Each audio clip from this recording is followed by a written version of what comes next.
Good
evening, ladies and gentlemen.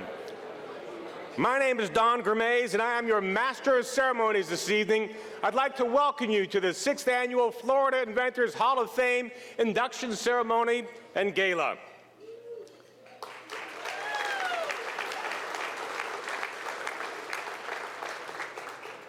I am lucky enough to be able to MC a lot of events throughout the year, but the university setting is special for formals because black tie is optional and backpacks are mandatory. This is the time in the program where I'm supposed to give you a little bit of background about myself. Well, I've never invented anything, except for maybe a daughter.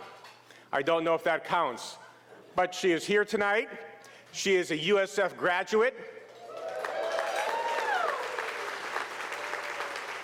She was a student body vice president at the USF St. Pete campus. And she is sitting at Dr. Genshaft's table. So Dr. Genshaft, I want to thank you first and foremost for giving my daughter a quality education. She got a job 2 weeks before she graduated, and she is that rarest of all college graduates in America. She's not living at home.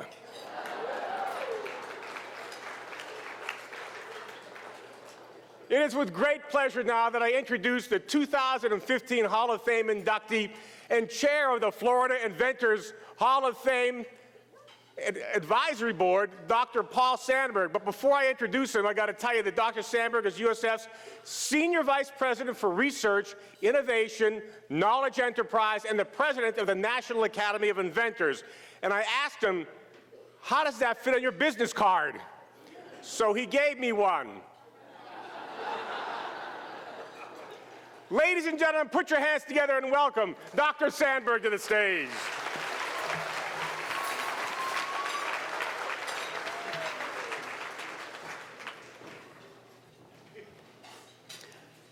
Don, thank you. And thanks for doing this for us. We really appreciate it. I just wanted to say before I start this is I have a daughter that just graduated recently from USF too, and she's out there somewhere. So that's a wonderful thing. All right. So it's a privilege to be with you as we celebrate this evening. And we are honored to have so many friends and supporters with us, including the U.S. Commissioner for Patents, Andrew Hirschfeld, and the Eastern Regional Outreach Director, Elizabeth Doherty from the United States Patent and Trademark Office.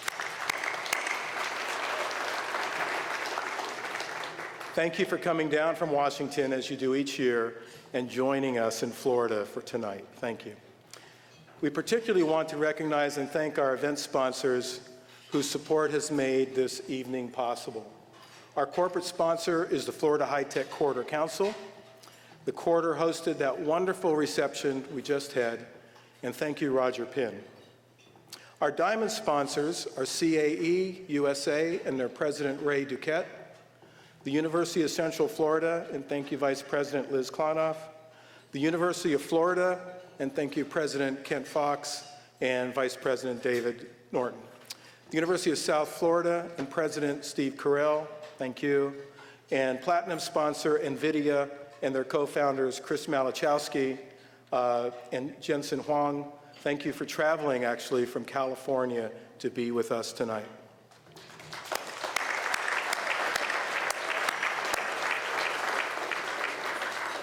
We also thank our valued supporters, including Florida State University and Vice President Gary Ostrander, came here with a broken foot. And of course, the Cade Museum and Phoebe Cade Miles and Richard Miles, and the Moffitt Cancer Center and Executive Vice Presidents Doug Letson and David Delapart. Thank you. And of course, and of course, Judy Genshaft and Steve Greenbaum. Thank you, Judy and Steve, for, Thank you, Judy and Steve, for being here in the midst of your world travels. Thank you. Good stop to come here in Tampa. Thank you to all of our gold and silver sponsors who are listed in your program. You know, their support provides funding for tonight and for the Florida Inventors Hall of Fame program throughout the year. I also want to thank our advisory board, a number of whom are with us this evening. They too are listed in the program, and we are grateful for their vision and support of the Hall of Fame. And many thanks to our selection committee, nearly all of whom are with us tonight and are listed in the program. This committee chose the remarkable inventors we honor tonight from a growing field of outstanding nominees from our great state of Florida. It is a highly competitive process and always a difficult choice. A number of the members of the selection committee are vice presidents for research from our state university system of Florida, their research universities, and this initiative that we do is yet another wonderful opportunity we have to work together in support of our state of Florida. We thank each of you for your service. I especially want to welcome our new inductees and their families, friends, and colleagues who are with us to celebrate their exceptional accomplishments and to thank their nominators for putting them forward for this honor. Additionally, it is a privilege to have a number of our previous inductees return each year. Will those previous inductees please stand and be recognized?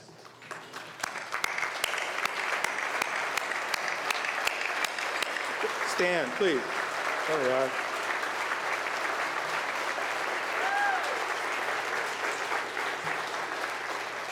We're honored to have you with us this evening, and if you didn't get a chance to meet our inductees earlier, we invite you to stay for the after party immediately following this event. Yes, we are having an after party. You'll know them by the Florida Inventors Hall of Fame medal that each one wears, like this here, as well. In addition to the annual gala, all of our inductees are honored at the Florida Inventors Hall of Fame exhibit located on USF's Tampa campus, and you can see some pictures on the screen to your right and to your left. Every inductee has a plaque along the walkway that we refer to as the Walk of Fame. And being outdoors, this is a place where people can come and visit at any time. From outside, you walk into a beautiful Discovery Hall and immediately see this impressive display of inductees. I'm very excited to report that thanks to many of you here tonight, the Florida Inventors Hall of Fame Museum exhibit continues to grow. Visitors can learn all about our inductees and their inventions through artifacts on loan and gifted from the Edison and Ford Winter Estates and the Cade Museum, as well as items provided by the inductees and their universities or their companies themselves. In addition, each of the inductees' videos, which you will see tonight, examples, including those you will see here again, are archived actually by the Smithsonian Institution's National Museum of American History. We hope you will visit the Walk of Fame and the museum exhibit located in USF's Research Park while you're in Tampa. Finally, on October 1, we will begin accepting nominations for next year's inductees of the Florida Inventors Hall of Fame and encourage you to visit our website for details regarding the nomination process. Now, it is my great pleasure to introduce Andrew Hirschfeld, the Commissioner for Patents of the United States Patent and Trademark Office. We have worked closely together throughout many years, and I truly appreciate the great partnership we have. Thank you, Drew, for your continued support. Come on up.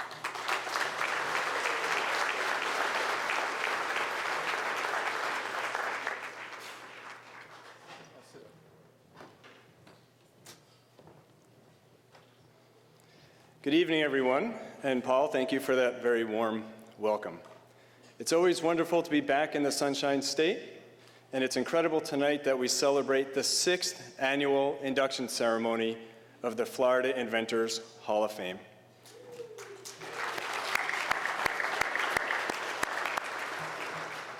As the Commissioner for Patents, I have the great privilege of being able to travel around the country and have a front row seat to American innovation. The defining feature of our modern economy is innovation, the systematic application of science to advance technology and improve lives, not just here in the United States, but around the world. Innovation is part of our new daily existence, but few stop to think about the long road that inventors travel so that we can have the world at our fingertips and have the tools we need for new generations to make their own scientific and technological breakthroughs. That's why it's been so wonderful to see Florida embrace and elevate its own proud history of invention through the Florida Inventors Hall of Fame with an eye on inspiring a new generation of inventors. The USPTO has worked with the Florida Inventors Hall of Fame since 2014, and I personally am very fortunate to have been involved in the Florida Inventors Hall of Fame induction ceremony since 2016. I can say without hesitation that Florida is a leading state in recognizing outstanding innovators.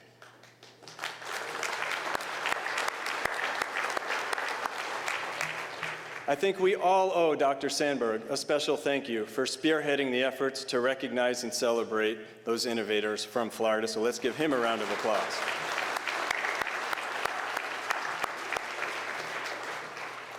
Just a few months ago, the world was reminded what an inventive state Florida is when we celebrated the 50th anniversary of the Apollo 11 mission that landed a man on the moon. From launch to return, the Apollo 11 mission lasted 8 days, but the inventions that came out of that era of America's space program have become part of our everyday lives. From memory foam to CT scans to LED lights to athletic shoes and to the fabric that makes Speedos the preferred swimsuit of Olympians. Another reminder of the inventiveness of Floridians is the fact that in 2018, Floridians filed more than 9,800 patent applications and were issued nearly 5,000 patents. Those are fantastic numbers.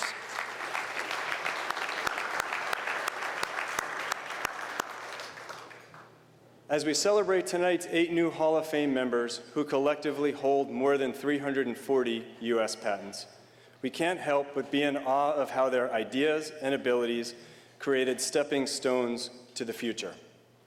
One of tonight's honorees, Hedy Lamarr, created a number of inventions, including designs for frequency hopping systems, which was patented in 1942. The genius of her innovation continues to intersect with today's cybersecurity landscape. Another honoree, Luther Simjian, lived just long enough to see his ATM concept, an idea that was initially dismissed, become a ubiquitous part of our banking system. All of our honorees can attest, invention is a continuum of intellect, creativity, ambition, and resolve. But without the genius of that first idea that sets everything else in motion, there is no progress. Part of that everything else I just mentioned is, of course, the USPTO and how we as an agency can foster innovation. I know you all recognize that our primary responsibility at the USPTO is to examine patent and trademark applications. But I'd like to share some other information about the wonderful agency to which I have dedicated the last 25 years of my career. One of our goals at the USPTO is to bring greater geographic and demographic diversity to America's inventive talent pool. Increased diversity is essential to increased innovation.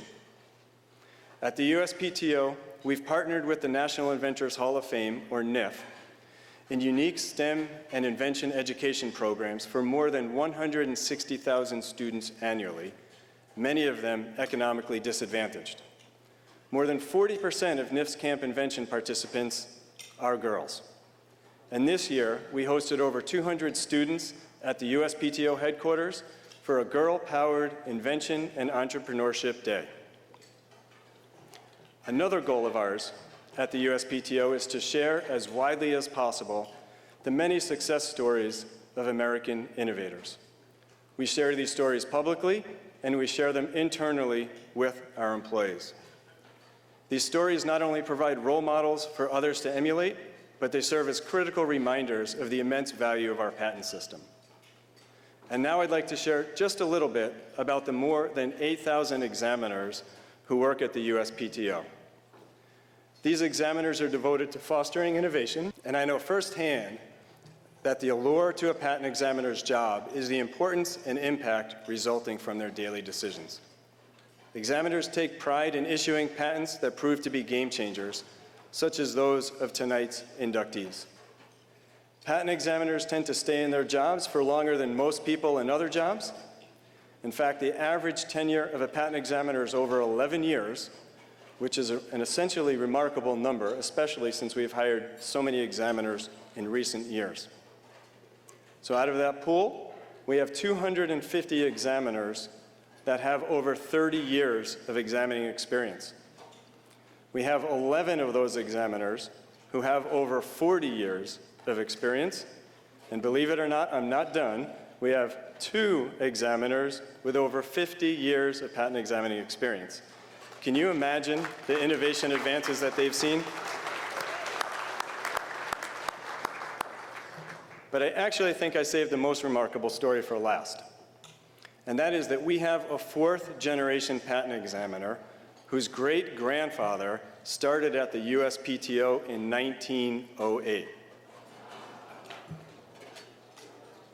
And if that wasn't enough, she has a cousin who also works as a patent examiner.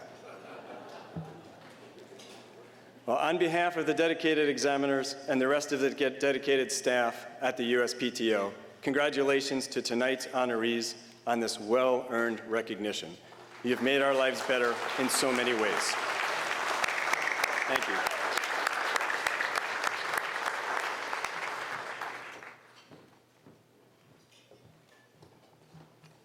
Well, thank you very much, Commissioner.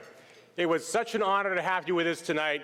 And I got to tell you, I got a chance to meet Drew just before the program began, and I'm not ashamed to say I asked him, it would be really cool if I could get a patent for something.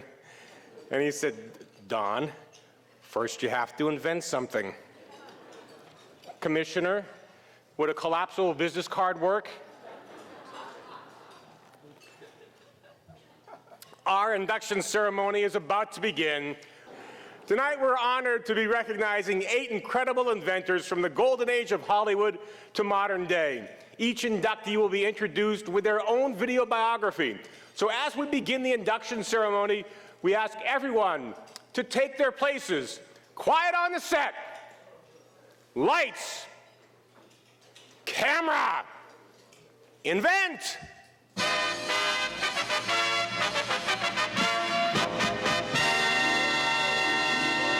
And now I would like to invite the president of the University of South Florida, home of the Florida Inventors Hall of Fame, and your host, Dr. Stephen Corral, to come up to the stage. And on behalf of my daughter, she asked me to say it, go Bulls!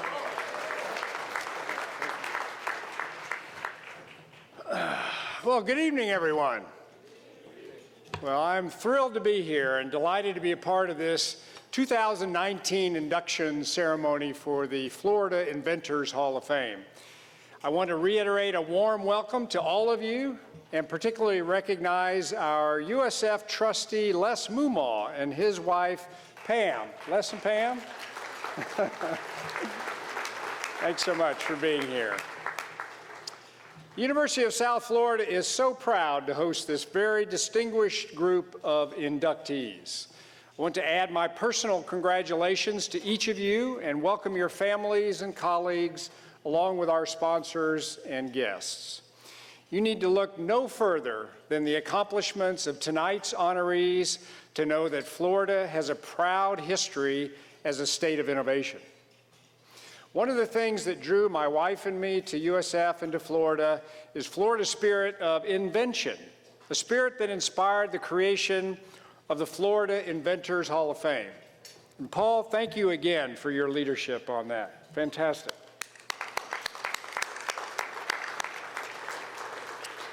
This represents the best of our character as a state and is at the heart of a national movement to proudly elevate and celebrate the inventive spirit. I have the pleasure of introducing the first inductee, Dr. Joanna Fowler. Joanna is a Florida native from Miami, a University of South Florida distinguished alumna. Yes. And a National Medal of Science laureate.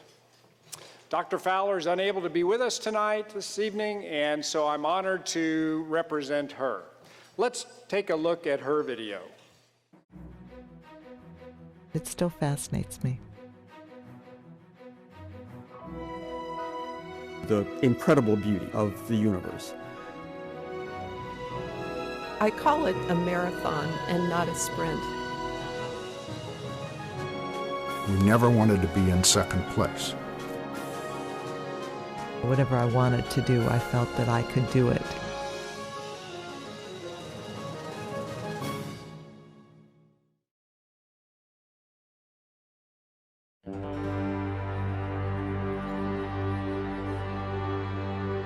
I think it's just very important to bring the power of science to understand behavior, to understand why people make the decisions they make. Joanna Fowler brings the power of nuclear technology, originally designed to study the nature of matter, to the study of the brain. Fowler designs radio tracers, or chemical markers, which allow her to track brain activity via PET scan imaging. Addiction is a disease of the brain. From these imaging studies, we've shown very significant differences between the addicted brain and the brain of people who are not using drugs. We're very interested in the reward system, so we look at tracers for dopamine, which is the neurotransmitter involved in reward.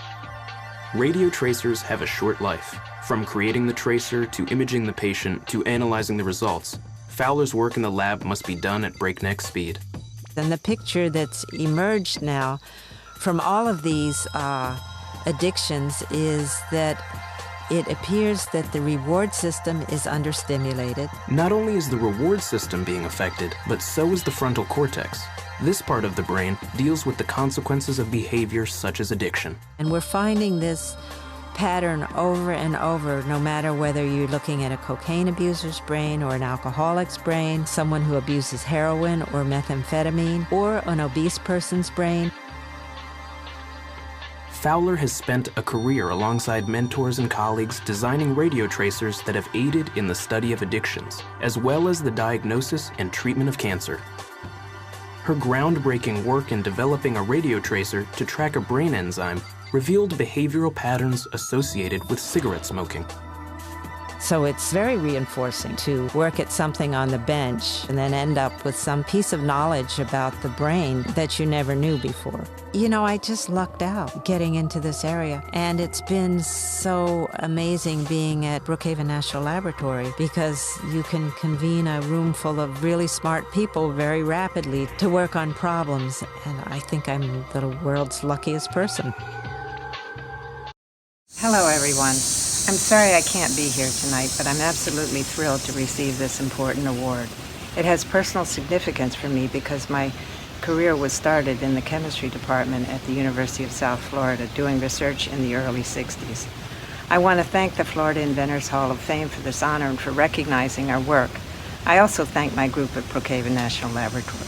We had a long history and tackled many difficult and important problems. People from all over the world were welcome. This openness helped ideas to flourish. One thought that I'd like to emphasize is that a strong and open scientific culture is essential for a healthy and prosperous future. This requires that we welcome the participation of the most creative scientists, no matter their ethnic background or where they come from. Thank you again, and my congratulations to the other people who are being recognized tonight. Good night.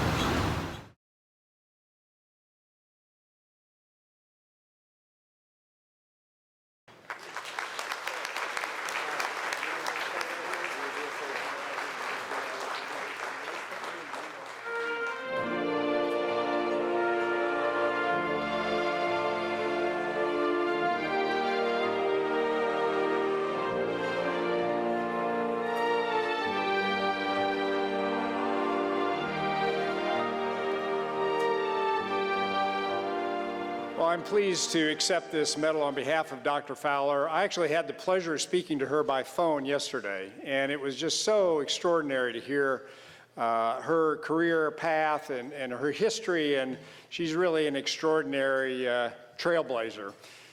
Not only is she an alumna of USF, she was among our university's pioneering students on September 26th, 1960, the first day of classes at the University of South Florida. Isn't that amazing? Her time at USF was just the beginning of a remarkable career devoted to finding solutions to major health challenges. Her research over more than 40 years has significantly advanced our understanding of the human brain and brain diseases, including addiction. She's also been a trailblazer for women in science, dating back to her time at the University of South Florida. Soon after arriving on campus, she participated in an undergraduate chemistry research program funded by the National Science Foundation, something almost unheard of for women at other universities. Throughout her career, Dr. Fowler has been a passionate advocate for diversity in the workplace and a role model for young researchers. She has been generous with her knowledge, serving as a mentor and inspiring many new scientists. We are proud to call Dr. Fowler one of our own and offer congratulations on this and her many other accomplishments. Thank you, Dr. Fowler.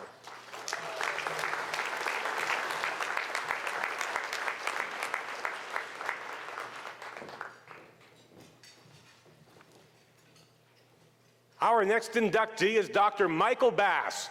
Dr. Bass is Professor Emeritus at the College of Optics and Photonics at the University of Central Florida. Dr. Michael Bass, Professor Emeritus at Creole, the College of Optics and Photonics at the University of Central Florida. My career has been spent in the field of lasers and modern optics. I started my graduate work in 1960. The laser was invented in 1960, and my thesis work began in 1961 with one of the first experiments in nonlinear optics.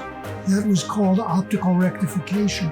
When Mike Bass first came to Creole about 3 decades ago, he was already one of the early pioneers of the nascent laser technology. His subsequent accomplishments helped propel Creole to become what it is now, a world-renowned center of excellence for research and education in optics and lasers.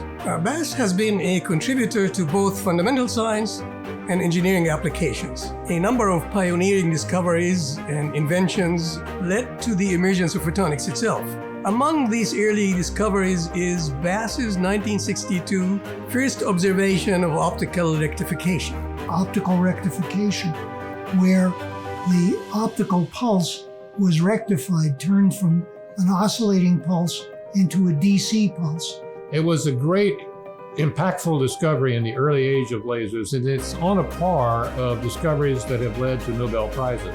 The forming of Creole attracted me to come to Florida because the kind of science, the kind of research I would want to do was going to be done at Creole. He's had inventions in lasers for medicine, Defense Department applications of lasers, high-power lasers for materials characterization, and for high-speed telecommunications. Michael Bass is a pioneering scientist, an innovative engineer, and a committed educator. He has made lifelong discoveries and inventions in laser technology, display technology, and nanotechnology. The key was generally having good colleagues to work with. Their interests opened up my understanding of what kind of problems people encountered. Professor Michael Bass has an instinct for changing discovery into invention, and he's transferred that instinct to his own students. Appreciate the value of absolute honesty in doing research. To be one's most serious critic of one's own experiments, to be most skeptical of your data than anybody else would be. You need to be willing to look at the future.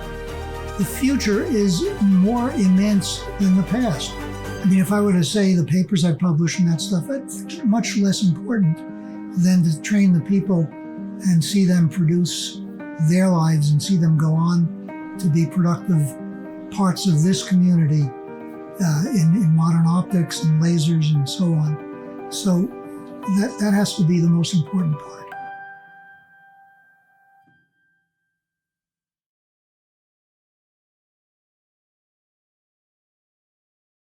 Dr. Michael Bass embodies the definition of a true genius. He must, because I've watched that video 3 times, and I'm still not sure what he does. Ladies and gentlemen, Dr. Michael Bass!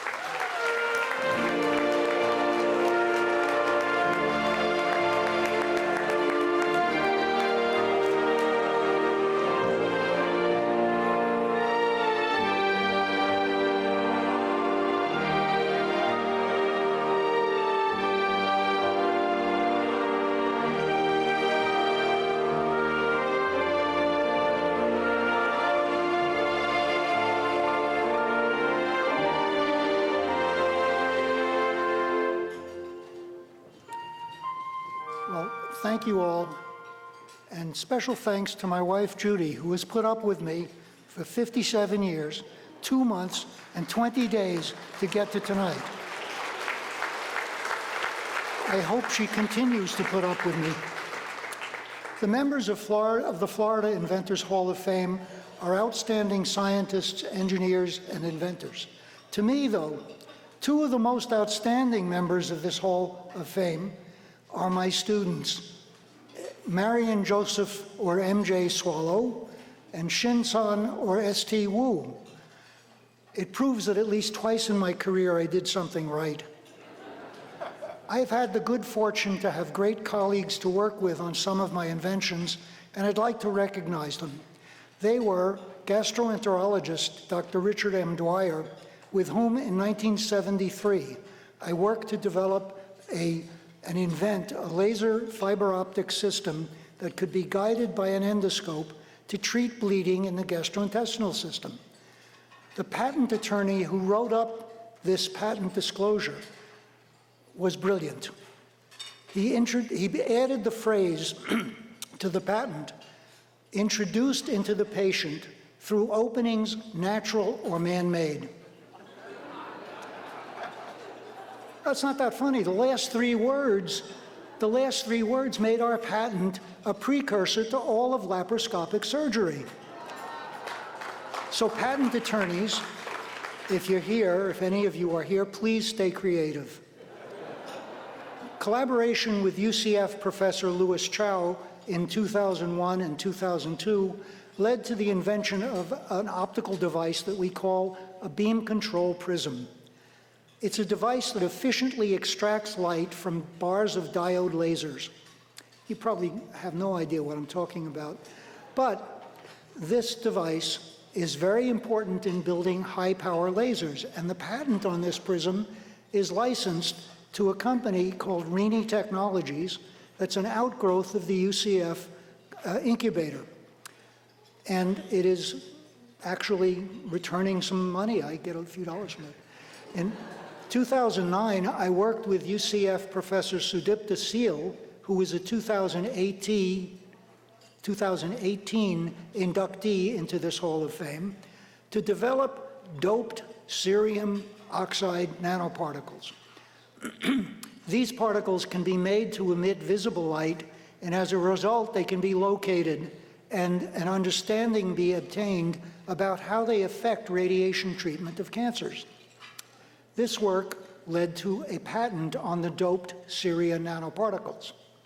In 2011, UCF Creole professor Guifeng Li told me that in the future, telecommunication systems would need amplifiers that precisely preserve the spatial pattern of light in the fiber.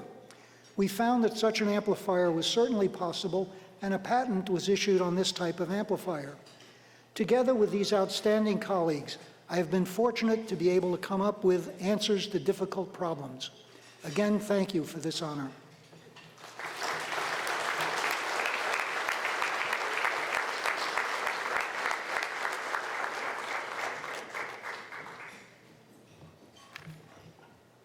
The next inductee is Hollywood icon and former Central Florida resident, Hedy Lamarr. Hedy Lamarr was one of the most iconic actresses of her day, known for her great beauty and said to be the inspiration for Catwoman and Snow White. But there was a part of her life that almost no one knew about. It turns out Hedy Lamarr was also a brilliant inventor. NewsHour Weekend's Megan Thompson spoke recently to Alexandra Dean, the director of Bombshell, the Hedy Lamarr story. Tell us, who was Hedy Lamarr? Hedy Lamarr was a Jewish child who was born in Austria in the shadow of the First World War. And then she became extraordinarily beautiful when she was about, say 10, 11 years old. And that kind of swept her away. She became an actress, and she flees to the United States and convinces Louis B. Mayer to make her his next great star on the silver screen. So she becomes huge, the Angelina Jolie of her day.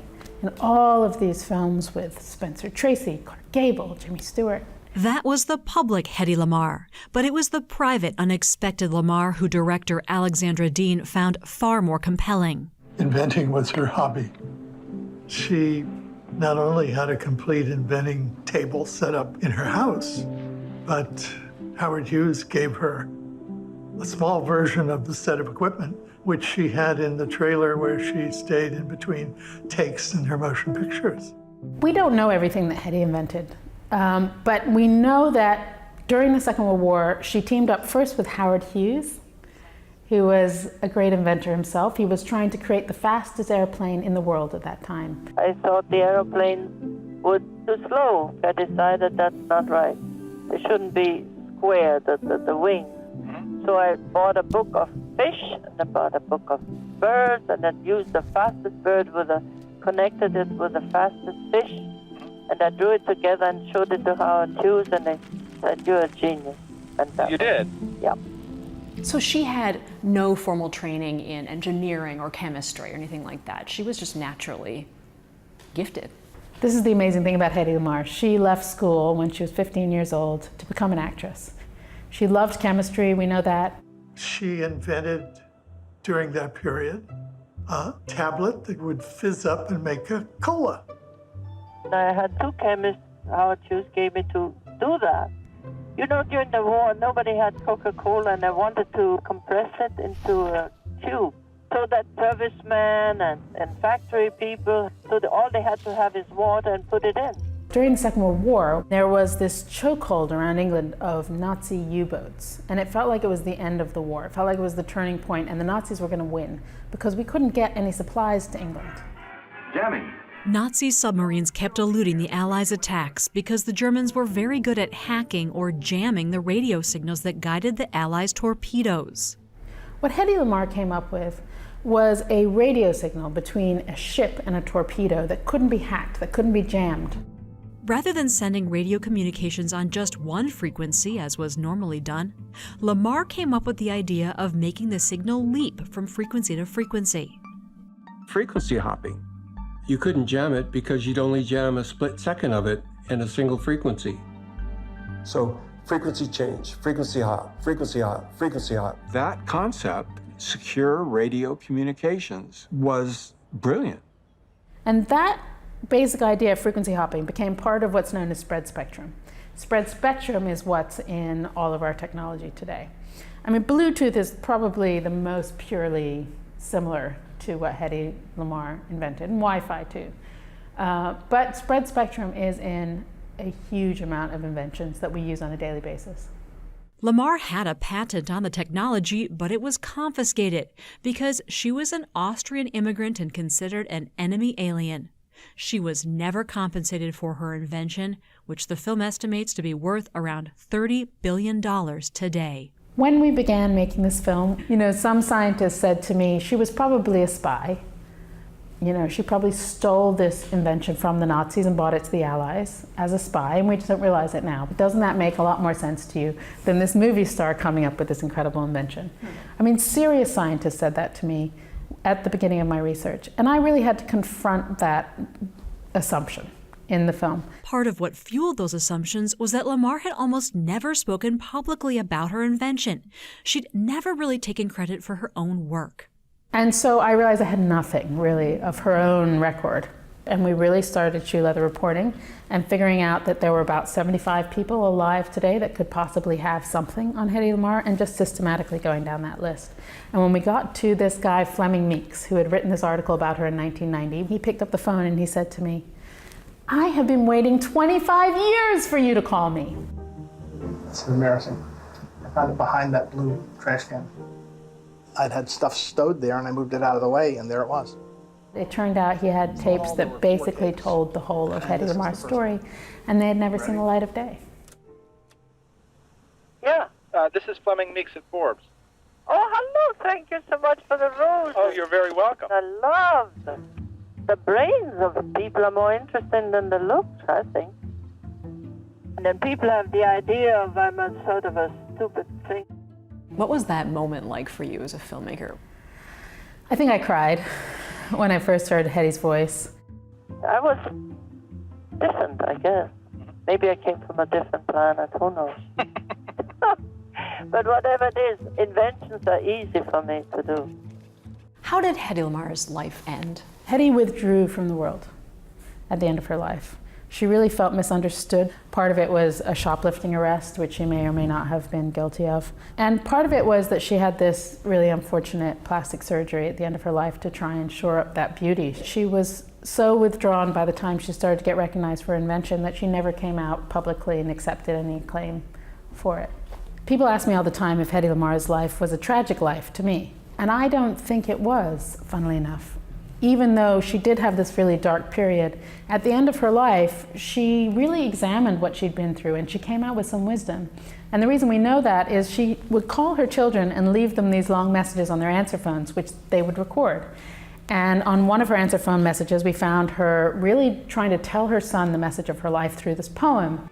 Give the world the best you have and you'll be kicked into the sea. Give the world the best you've got anyway. And in the poem, she's saying to him, you might feel kicked in the teeth. You might feel that the world never understands you or applauds you for your greatest achievements. But you know what? Do it anyway. Do it anyway, because it's in the doing, this great thing that will change the world, that you will find the meaning of your life.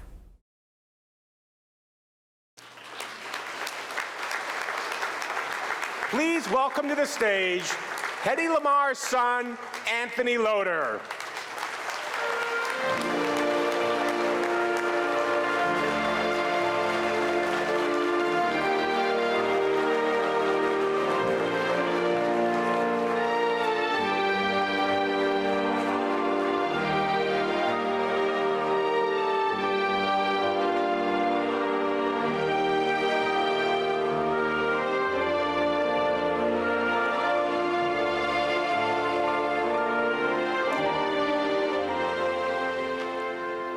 I want to thank you all for coming here tonight and for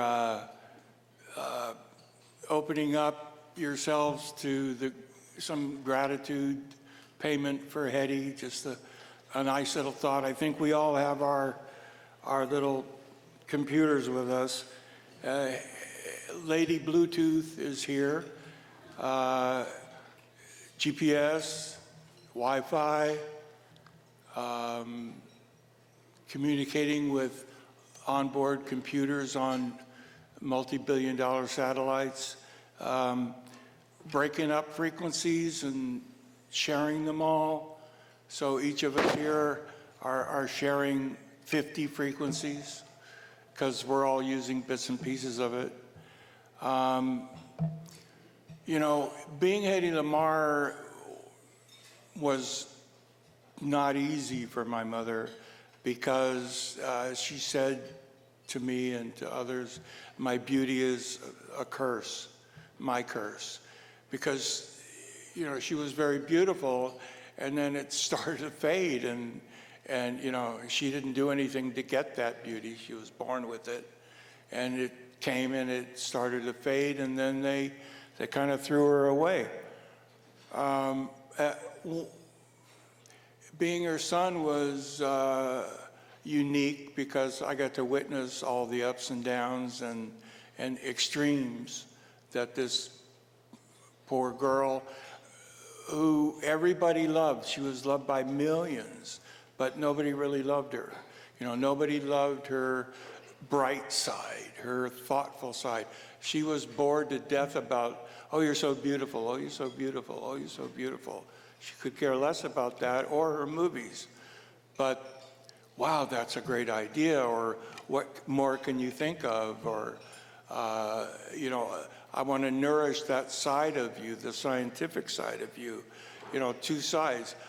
Well, you're a beautiful woman, be a beautiful woman for the soldiers, sell a lot of war bonds, never mind that bright, inquisitive side, never mind your patent for frequency hopping, the secret communication system. You know, she was 20 years ahead of her time there. In 1962, during the Cuban Missile Crisis, US warships had that secret communication system on the ships. Anyway, my mother told me once, talking about ships, she was sitting up in a king-size bed next to an empty king-size bed, dual king-size bed. She says, you know, sometimes I feel like I'm in a little rowboat in the middle of the ocean, all alone. And that's like a lonely place to be. And now I think my mother would be so happy and so touched that you're showing her this recognition tonight. And I'm so grateful that she can be part of the Florida Inventors Hall of Fame from this point forward. Thank you.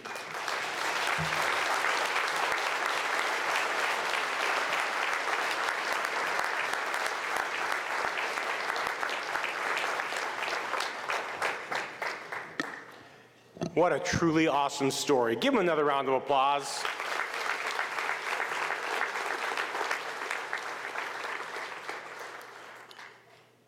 The next inductee is Dr. Thomas Lipo, research professor at the Florida State University.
Please welcome Dr. Gary Ostrander, who is accepting the award because Dr. Lipo is unavailable to join us tonight. Dr. Ostrander is the Vice President for Research at Florida State University.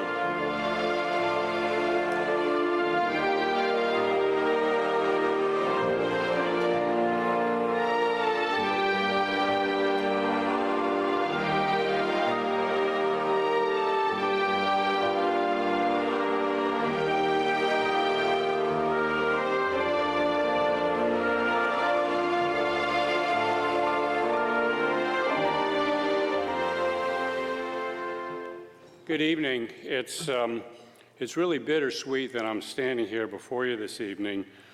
It's really exciting to be up here. This is just a wonderful event. It's so impressive what Paul has done out front relative to the Inventors, the Florida Inventors Hall of Fame over the last 5-6 years, and what Holly and her team have done behind the scenes. And it's really been wonderful to be a part of that. At the same time, I'm sorry I'm not Tom Lippo, and I'm really sorry that Tom's not here this evening. He was so touched when he learned that he had been selected for this honor. He had a hotel room, his wife and he were coming for the reception this evening, the event this evening. Unfortunately, he had a serious health issue that's preventing him from being here. Know that he is here in spirit.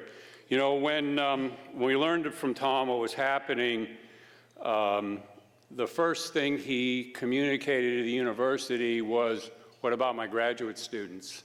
The second thing he communicated that came to me was, "I'm not sure I can still put together a talk for the Inventors Hall of Fame, but I'm going to try to." That's the character of the individual. Tell you one other anecdote, and then I'm going to share an observation. When Tom joined the Center for Advanced Power Systems as a faculty member, that's a center that's primarily soft money funded. You generate your salary off of research grants. Owing to Tom's status, I offered him a stipend, and Tom's response was, "Great, I can use the money to send students to meetings." That's the caliber of the person that you've selected, you've inducted. And finally, I'll just point out that I noticed an interesting connection in having attended a number of these galas over the years.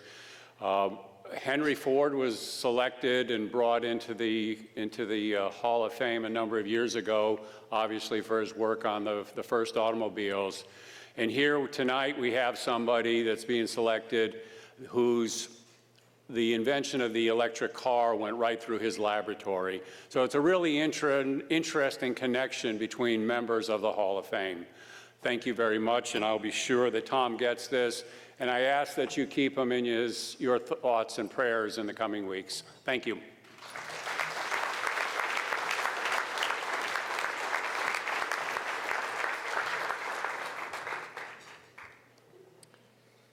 The next inductee tonight is Dr. Alan List, President and CEO of Moffitt Cancer Center right here in Tampa. Back then, we didn't have a lot of great opportunities for patients with cancer. It was probably the most frightening diagnosis you could have. These patients, all they wanted was hope.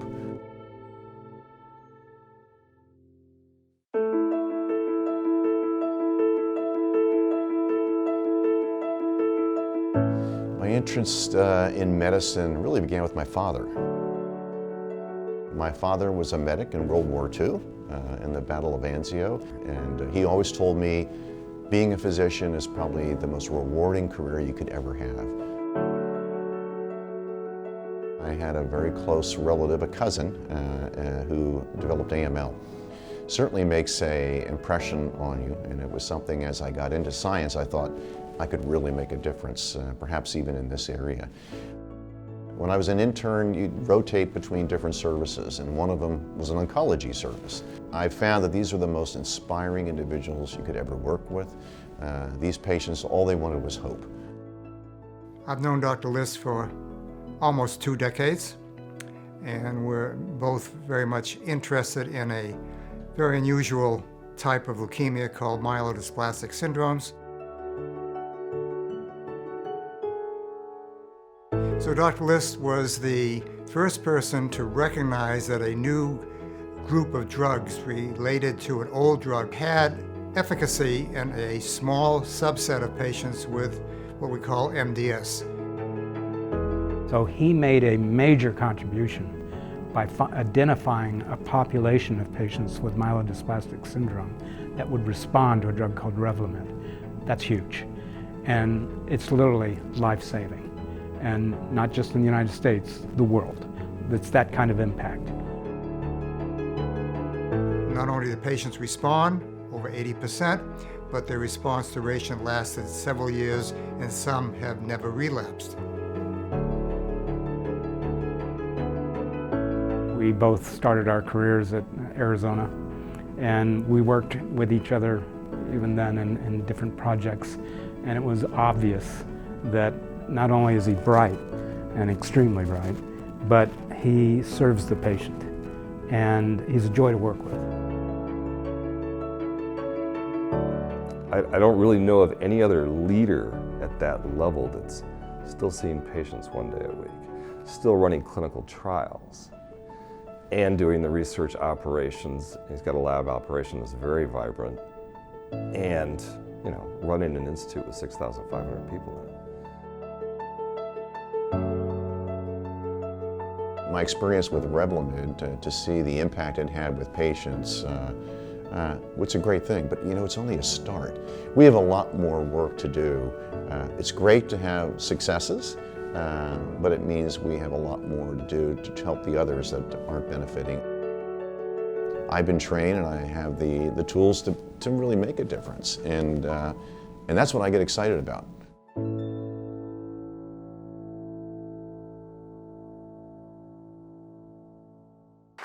Dr. List is unable to be here this evening, but he wanted us to share this with you. It is my great pleasure and honor to join the esteemed members of the Florida Inventors Hall of Fame. Your contributions have impacted millions of lives, and I'm humbled to be counted among you. We all know that innovation is not a solo endeavor. The strides we make rely upon collaboration and mentorship, and I have been fortunate to be in the company of gifted and generous colleagues throughout my career. When I graduated from medical school in 1980, the diagnosis of myelodysplastic syndrome did not even exist. It's been my privilege to contribute to the understanding of this potentially devastated group of bone marrow disorders. Pioneering the development of Revlimid meant MDS patients could manage their condition as outpatient and live their lives. With help from my colleagues at Moffitt Cancer Center, the work continues. We are showing that MDS is driven by the activation of innate immune signaling pathways, enabling novel, biologically relevant strategies for treatment intervention. I believe the most exciting developments are yet to come. Thank you for this great honor. Accepting on Dr. List's behalf is Moffitt Cancer Center's Physician-in-Chief, Dr. Doug Letson. Welcome, Dr. Letson.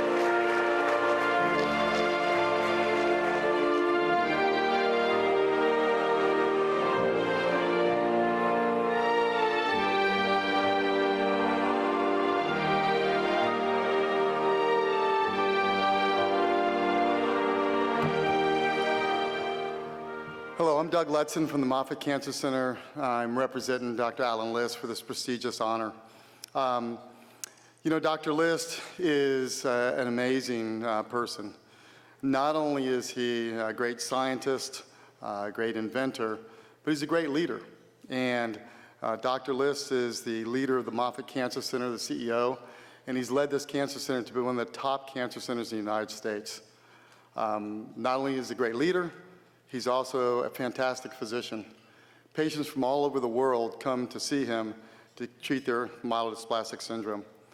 You combine that, and very few people are great leaders and great clinicians, but he's a great inventor. And his inventions have completely changed the care of patients with myelodysplastic syndrome. So he's truly honored to be inducted into the Florida Inventors Society, and he wants to thank you all very much. Thank you.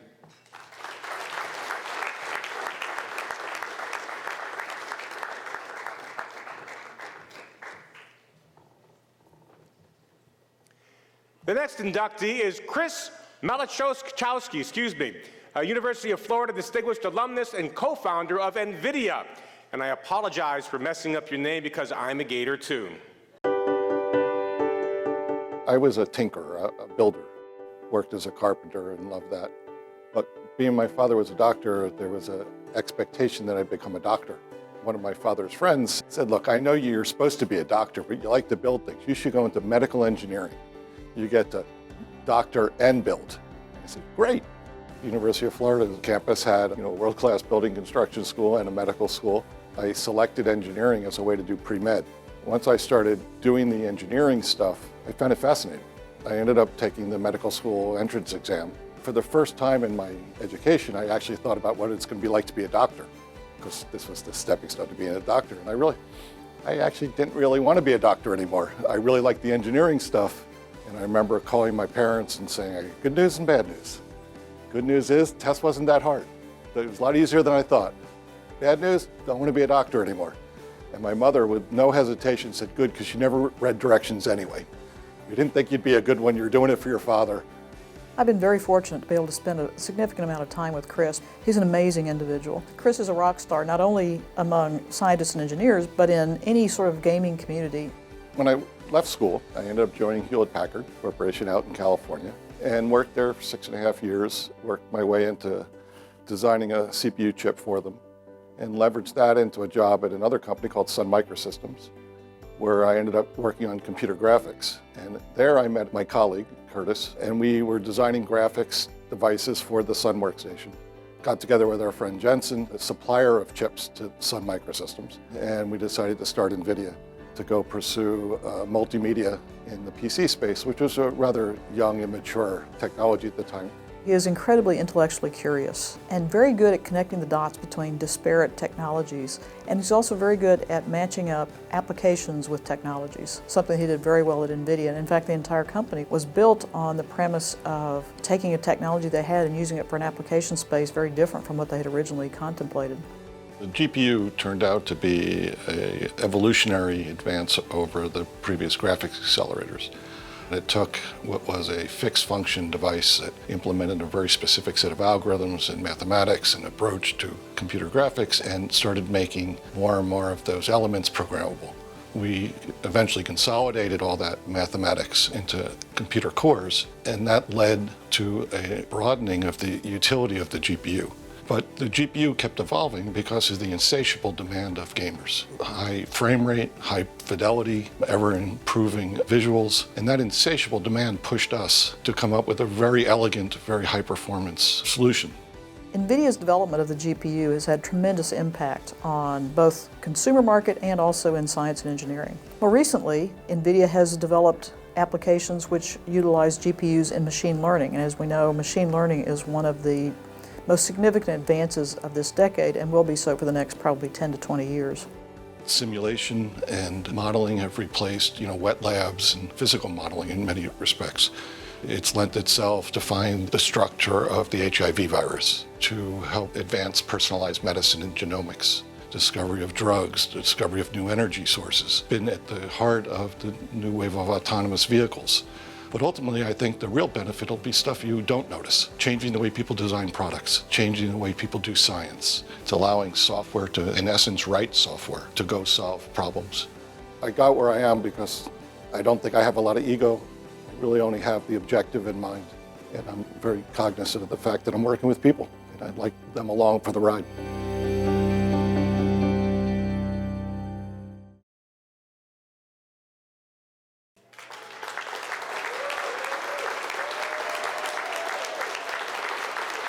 Please welcome from the University of Florida, Chris Malachowski.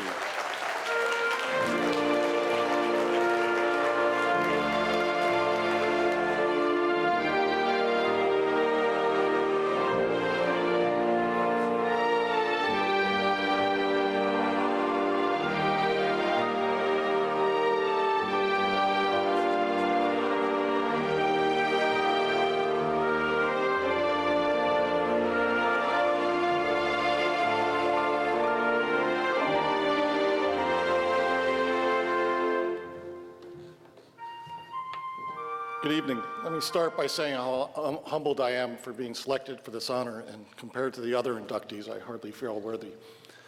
But my congratulations go out to everyone being inducted. I also want to thank those who are here tonight to help me celebrate my wife, Melody, members of our family that live here in Florida, our dear friends, Bob and Leslie, are in from New Jersey, Jensen, my co-founder at NVIDIA, and his wife, Lori.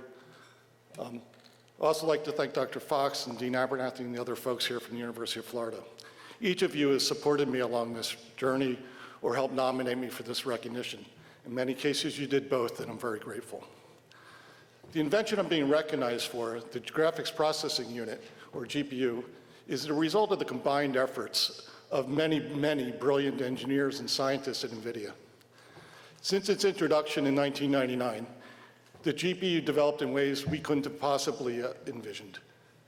Its progress from an accelerator of graphics to a GPU was evolutionary, but the result that it brought on is definitely revolutionary. It led to a tidal wave of improvements far beyond computer graphics, in semiconductor design, in processor architecture, in system software, middleware, and tools, in parallel computing, and the computational capabilities now demanded across a whole spectrum of devices, including the cell phones in your pocket, the intelligence in your car, and it's at the heart of the processing element of most of the world's fastest and most powerful computers. I'm proud that my efforts in both design and management, alongside my NVIDIA colleagues, helped give birth to this invention, and it's had such an impact on so many lives. It's especially gratifying to see that the GPU has become one of the principal computational platforms for autonomous vehicles, artificial intelligence, and a whole gamut of computational sciences that are now reshaping our world. Let me keep this short and end by touching on what drove me to be an inventor in the first place. For me, it was not the result of anything specific that I was trying to invent. It was the natural byproduct of trying to be a good engineer and build successful products and businesses. What I brought to the industry was my inherent curiosity, I guess I got from my parents, a drive to win that I got from sports and childhood experiences, and a strong education that equipped me with a strong foundation for success.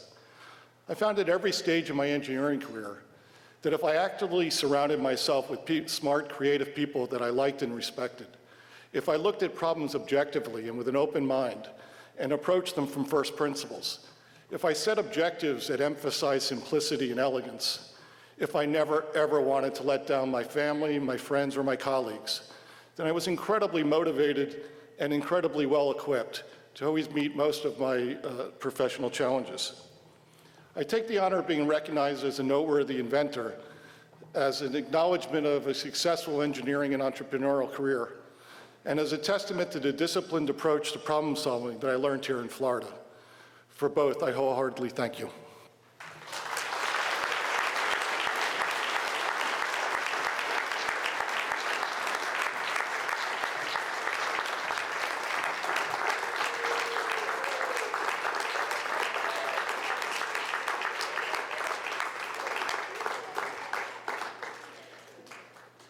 Our next inductee is the late Luther Simjian, prolific inventor and founder of Tampa-based Reflectone.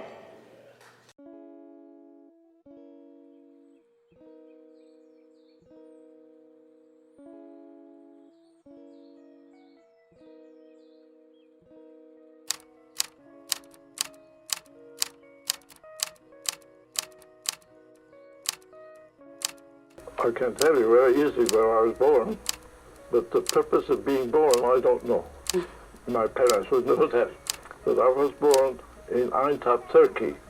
As to coming here, World War I was a very difficult period in my life.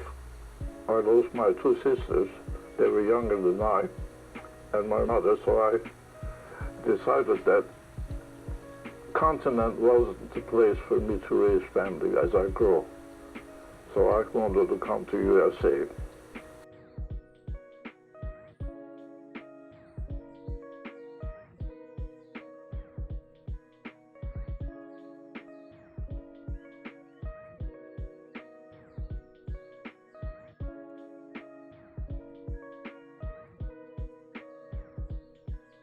When I was in England trying to get the photoreflex camera going there, a family that was very nice to me had me there almost every Sunday for roast beef. And you know, as a bachelor, you enjoy invitations like that. I got to be very fond of the whole family. They had three excellent young men. All of them got killed. They were aviators. Then I began to wonder, this is a matter of 1 minute, either you're shot or shooting. Mm-hmm. They have the record, and reading the reports, many of the information came through. There was no secret that we were unable to recognize whether it's our enemy or our friend and shooting each other. Then I immediately went into my full reflex camera again. And I said, I have to make a real flying training system. And they were using only stereotype pictures. No motion, nothing. That is almost like recognizing your face and somebody else's. So I did. I have a very unusual way of going at things. I don't sleep when I work. I come up in my dream or otherwise solutions. This was not a simple thing, but it became simple in the end.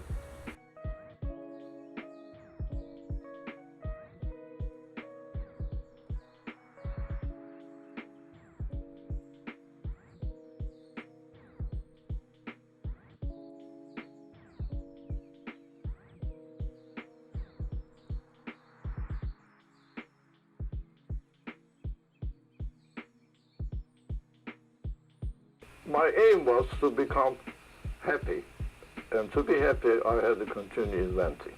I know a long time ago that if you become part of an organization, you are no longer free thinker.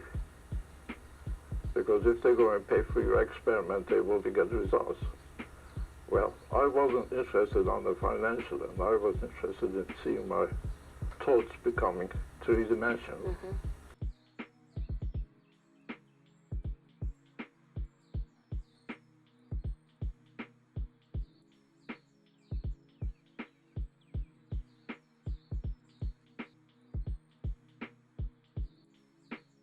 I hope I answered it.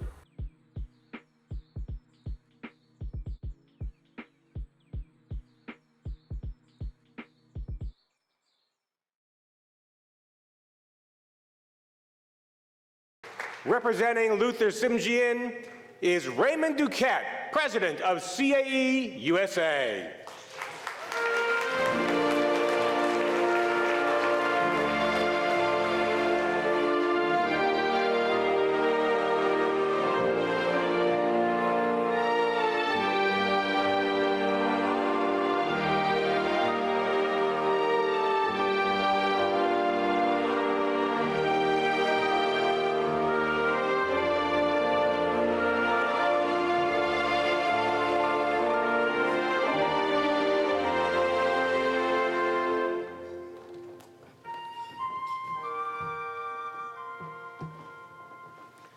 Well, on behalf of Luther Simjian, his family, and the over 2,000 employees of CAE USA, I would like to thank the Florida Inventors Hall of Fame for recognizing Luther Simjian's long history of inventions.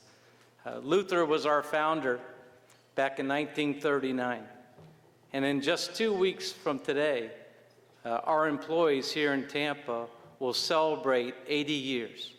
And also 40 years in Tampa. So we're proud. As was mentioned in the video, Luther was an inventor.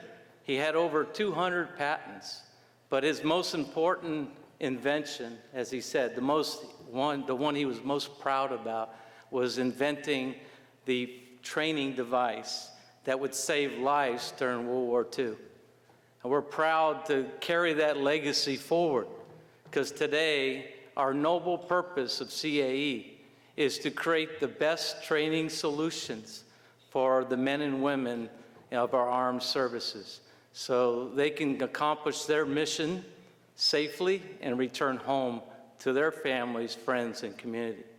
I forgot to say one thing. I think Luther would look upon me saying, "You're not using one of my inventions," which was the teleprompter. So I did want to mention that. So thank you very much, and thank you for this honor.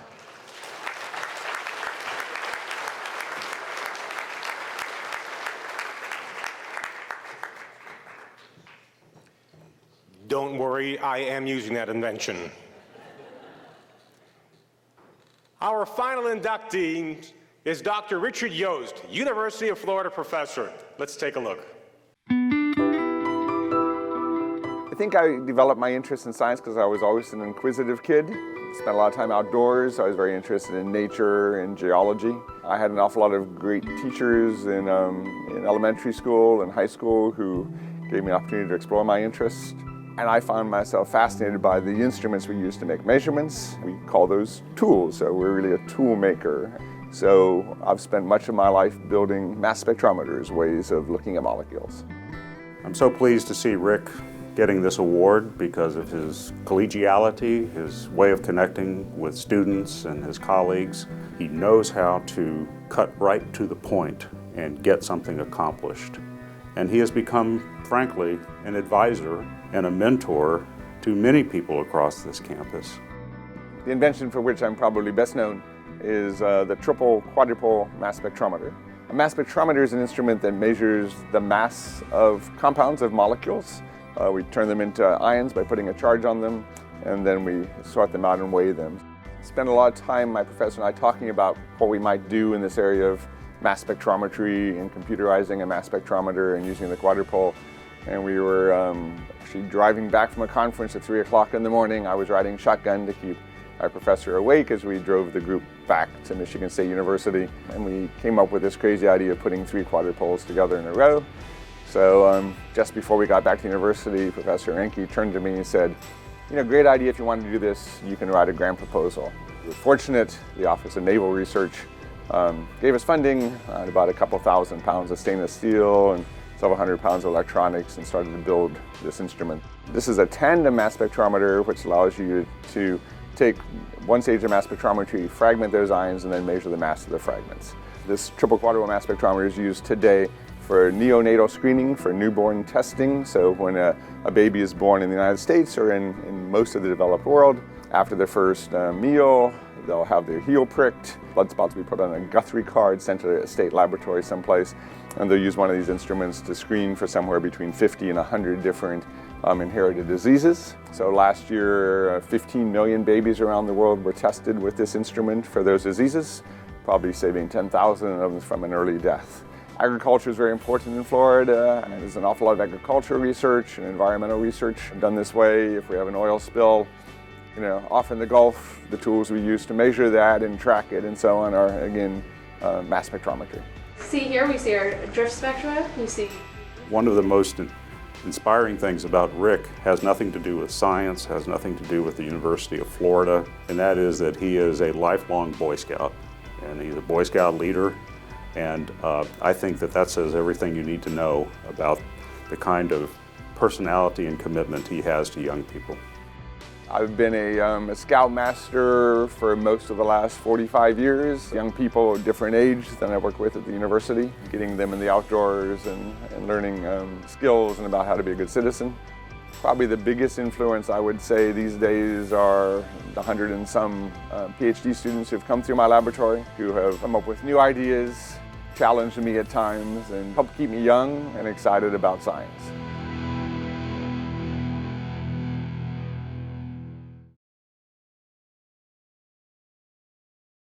Please welcome to the stage a man who has more merit badges than I do, Dr. Richard Yost.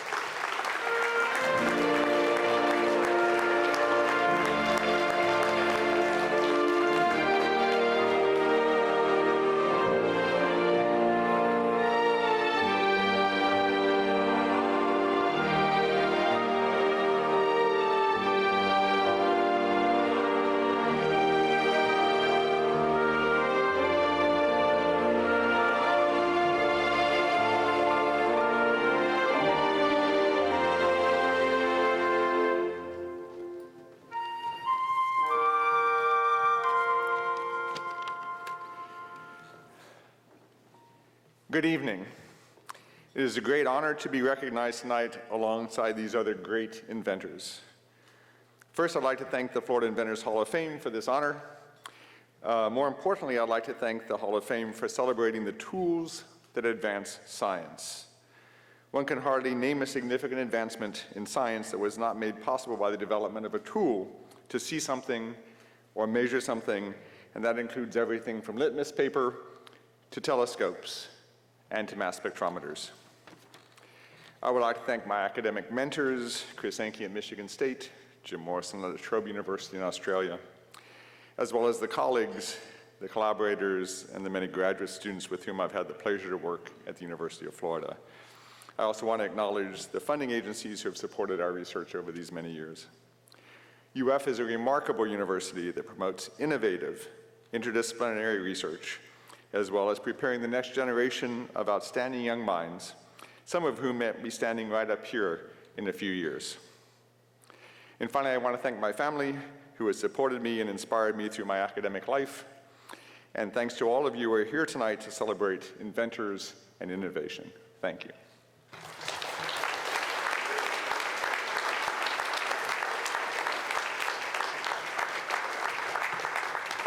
Don't go too far, Dr. Yost. And now will all of tonight's inductees please return to the stage.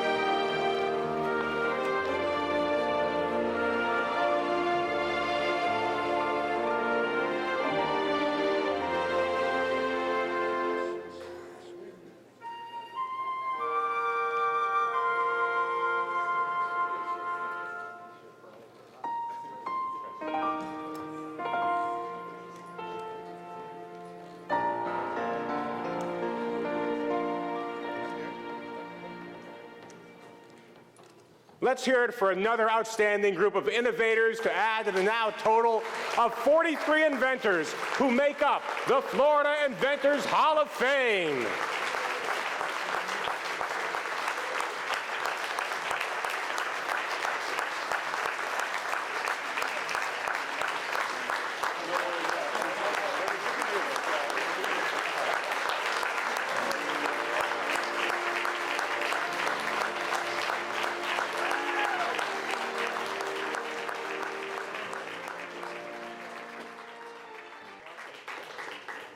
Just think of all the things we have right now because of the amazing minds on this stage and the people they represent.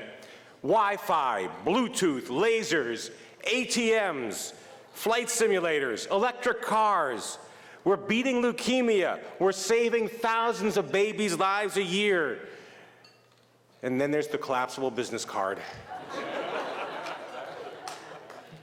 This is my time to ask you once again to reach into your hearts and reach into your programs and pull out that card to make a donation to the Florida Inventors Hall of Fame. You see, these volunteers are going to be walking around and collecting those cards, and we would like to raise some money to keep the Hall of Fame open. If you haven't been to the University of South Florida campus and seen this, check it out. I've been there. It is absolutely remarkable. Your contribution will help expand the inductee exhibits at USF, helping to inspire the next generation of Hall of Fame inductees. Hopefully they won't be inventing collapsible business cards. So thank you for your generosity. The volunteers will be around shortly. Please give generously. Gentlemen. While our current inductees remain on stage, I'd like to introduce and invite all of our previous inductees to come to the stage to be recognized for photos. And please hold your applause till the end, because it's a long list. Philip Furman, Yogi Goswami, Mary Helen McKay, T. Dwayne McKay, Shyam Mohapatru, Paul Sandberg, Sadipta Seal, MJ Swallow, Isa Batarse, Shin Sun Woo. Come on up to the stage. Now you can give him a hand.